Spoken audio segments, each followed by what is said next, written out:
በስመ አብ ወወልድ ወመንፈስ ቅዱስ አሐዱ አምላክ አሜን። እንኳን በግንቦት 20 ቀን ታስበውና ተከብረው ለሚውሉ ለቅዱሳን በዓላት በዚች ቀን እመቤታችን ቅድስት ድንግል ማርያም ከተወለደች በኋላ በ80 ቀን ከርግብ ግልገሎች ጋር ወደ ቤተ መቅደስ የገባችበት ዕለት ታላቅና ክቡር የሆነው የሰራዊት አለቃ ቅዱስ ቴዎድሮስ በሰማዕትነት ያረፈበት የዕረፍቱ መታሰቢያ በዓል በሰላም አደረሳችሁ አደረሰ።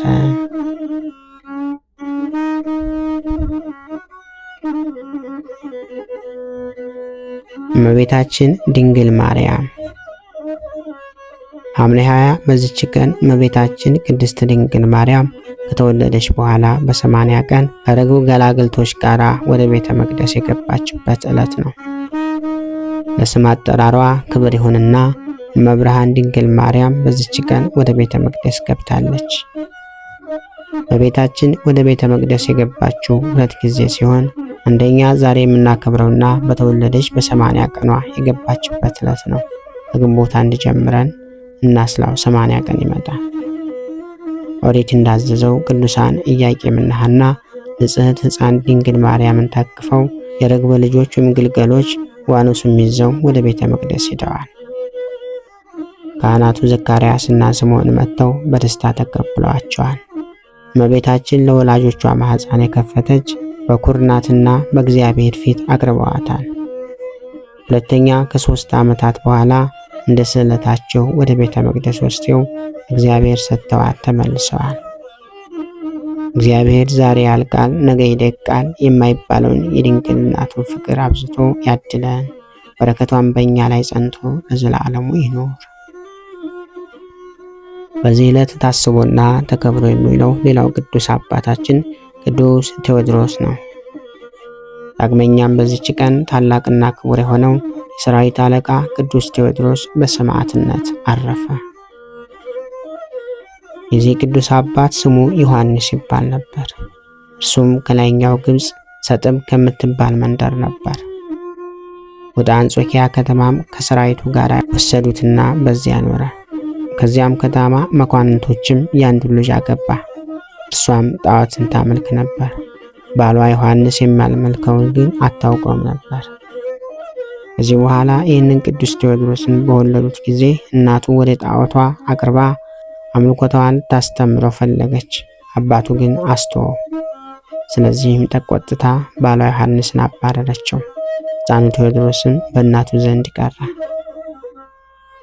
አባቱ ዮሐንስም ልጁ ቴዎድሮስን ወደ እውነተኛ መንገድ ይመራው ዘንድ ወደ እግዚአብሔር ይጸልይና ይማልድ ነበር። ሕፃኑ ቴዎድሮስም ባደገ ጊዜ ጥበብን ተማረ። ጌታችንም ልቡን ብሩህ አደረገለት። ስሙ አውላኪስ ወደሚባል ኤጲስቆጶስም ሄዶ ክርስትና ጥምቀትን ተጠመቀ። እናቱም ታላቅ ሐዘንን አዘነች። ከዚህም በኋላ ስለ አባቱ በሕይወት እንዳለ ወይም እንደሌለ ጠየቀ። ከአገልጋዮቹም አንዱ የአባቱን ሥራ በስውር ነገረው። ቅዱስ ቴዎድሮስም ጎለመሰ፣ እጅግም ብርቱ ሆነ። ንጉሡም የሰራዊት አለቃ አድርጎ ሾመው። የፋርስ ሰዎችንም ሊወጋቸው በወጣ ጊዜ የቅዱስ ቴዎድሮስ በረታ። የፋርስ ንጉሥንም ልጅ ይዞ ማረከው። ከእርሱም ጋር ምስራቃዊው ቴዎድሮስ ነበረ። የፋርስንም ሰራዊት አሳደዷቸው። ከጥቂት ወራቶችም በኋላ የፋርስና የበርበር ሰዎች ሮማውያን ላይ ተነሱ። ብዙ ከተሞችንም አጠፉ። ዲዮቅልጥያኖስን በሰማ ጊዜ እጅግ ፈራ።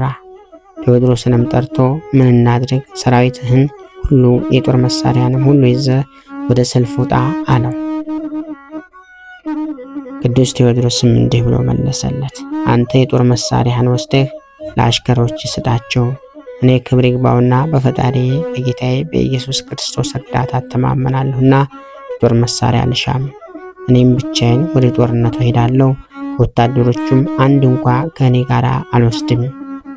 በእጄ ውስጥ ያለ ይህ ጦር የተቀመጥኩበትን ፈረስ ይበቃኛል አለው። እኔ ጋር የሚወጣ ፈጣሪ እርሱ ይረዳኛልና አለ።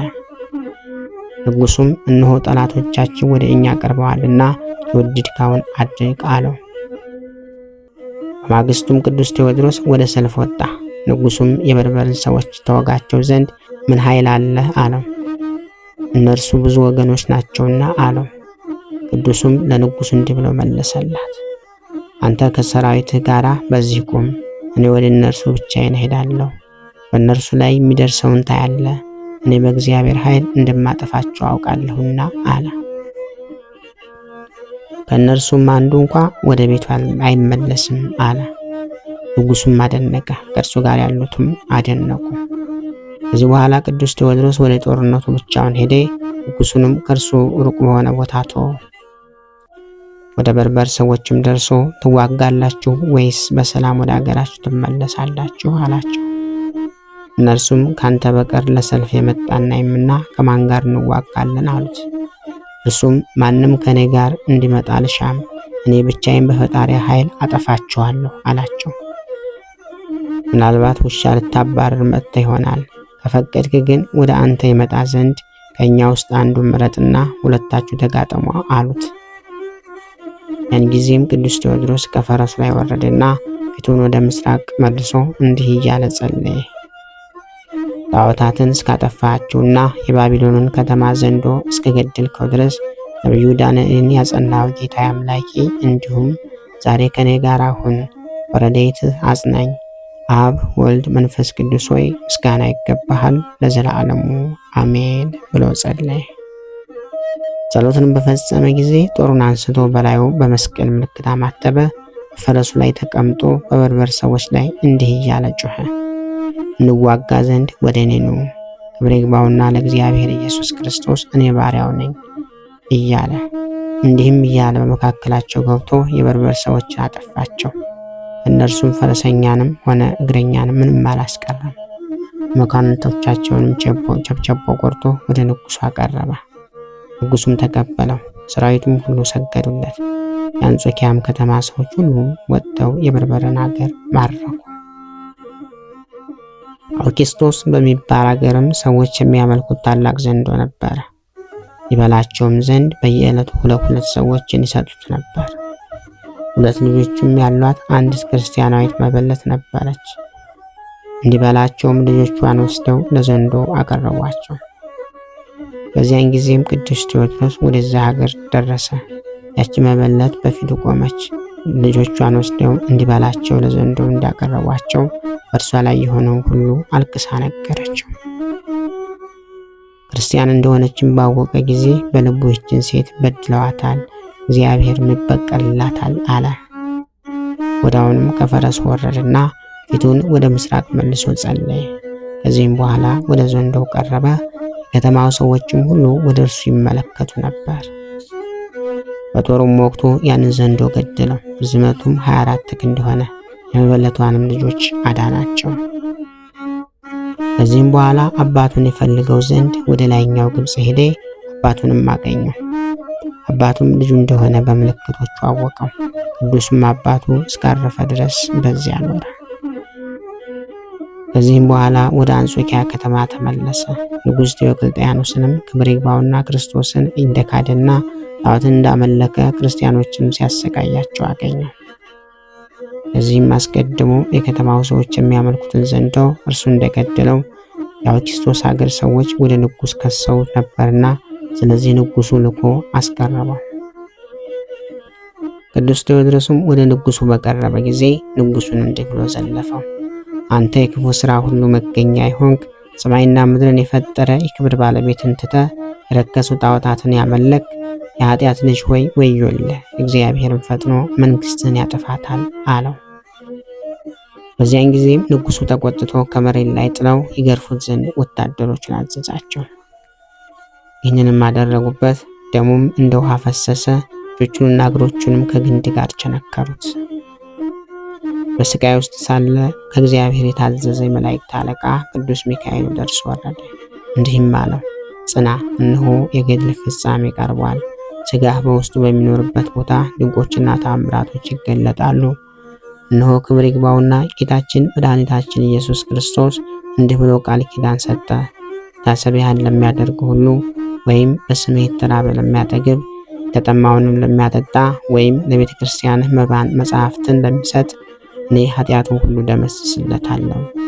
ገድልህንም የሚጽፈውንም ወይም የሚያነበውን የሚሰማውን ወይም የሚገዛውን እኔ ስሙን በሕይወት መጽሐፍ እጽፋለሁ አለው። በሕይወት መጽሐፍ እጽፋለሁ አለው። ከዚህም በኋላ ብዙዎች ከንጉሥ ሰራዊትና ከሕዝቡ ተሰብስበው በንጉሡ ላይ እንዲህ ብለው ጮኹበት፣ አንተ ከሃዲ፣ እግዚአብሔር ያጥፋ! ከጠላቶቻችን ያዳነንን ኃይልና ጽኖ የነበረ የከበረ ቴዎድሮስን ታሰቃየዋለህና። ይህንንም ብለው በክብር ባለቤት ጌታችን መድኃኒታችን ኢየሱስ ክርስቶስ ታመኑ። ያን ጊዜም ንጉሥ ተቆጥቶ ሁሉንም አስገደላቸው። ሰማዕትም ሆኑ። የሰማዕትነትንም አክሊል ተቀበሉ። ከዚህም በኋላ ንጉሡ አዘዘ። የብረት አልጋም አምጥተው ቅዱስን በላዩ አስተኙት። ከበታቹም እሳትን አነደዱ። ቅዱስ ቴዎድሮስም እንዲህ ብሎ ጸለየ። አቤቱ ፈጣሪ 3 ደቂቅን ከእሳት ምድጃ እንዳዳንካቸው ላድነኝ አለው። ወዲያውኑም የእሳት ጠፋ፣ እንደ ንጋት ቁርም ሆነ። ከሰማይ እንዲህ የሚል ቃል መጣ። ክብር ይግባውና ከጌታ ኢየሱስ ክርስቶስ ኃይል የተሰጠ ሆይ ጽና፣ በርታ። ያን ጊዜም ተነስቶ በንጉሡ ፊት ቆመ። እንዲህም አለው፣ ክብር ይግባውና ጌታ ኢየሱስ ክርስቶስ አድኖኛልና አንተ ከሃዲ እፈር አለው። ንጉሡም የጭፍራ አለቃ ይህንን ባየ ጊዜ ክቡር ቴዎድሮስ ከሚያመልከው ክብር ይግባውና ከጌታችን ከኢየሱስ ክርስቶስ በቀር ሌላ አምላክ የለም ብሎ ጮኸ። እሱንም ራሱን አስቆረጠውና በሰማዕትነት ሞተ። ቅዱስ ቴዎድሮስንም ብዙ ካሰቃየውና ማሰቃየቱ ከሰለቸው በኋላ ራሱን በሰይፍ እንዲቆርጡ ስጋውንም እንዳቃጥሉ አዘዘ። የጌታችንን ፍቃድ ከእናቱ ደጅ ወስደው ራሱን ቆረጡ። ከእርሱም ደምና ወተትን ፈሰሰ። ታላቅ እሳትም አንድደው ስጋውን በውስጡ ጨመሩ። እሳቱም ከቶ አልነካውም። እናቱም ለወታደሮቹ ብዙ ወርቅ ሰጥታ ስጋውን ወሰደች። በአማሩ ልብሶችም ገነዘችው። እስከ መከራውን ፍጻሜ በቤቷ ውስጥ አኖራቸው። ከዚያም በኋላ አብያተ ክርስቲያናት ተሰሩለት። ስብጥ በሚባል በአባቱ ሀገርም በተሰራች ገዳም ስጋውን አኖሩ። ከስጋውም ድንቆችና ተአምራቶች ተደረጉ። ታላቅ ፈውስም ሆነ። እግዚአብሔር ምስጋና ይሁን። እኛንም በቅዱሳኑ ጸሎት ይማረን፣ በረከታቸውም ከኛ ጋር ትኑር ለዘላለሙ አሜን። ክብር ምስጋና ይሁን አንድ አምላክ ለሚሆን ለአብ ለወልድ ለመንፈስ ቅዱስ ስም እስከ ዘላለሙ አሜን። ወስብሐት ለእግዚአብሔር ወለወላዲቱ ድንግል ወለመስቀሉ ክቡር። ይቆየን።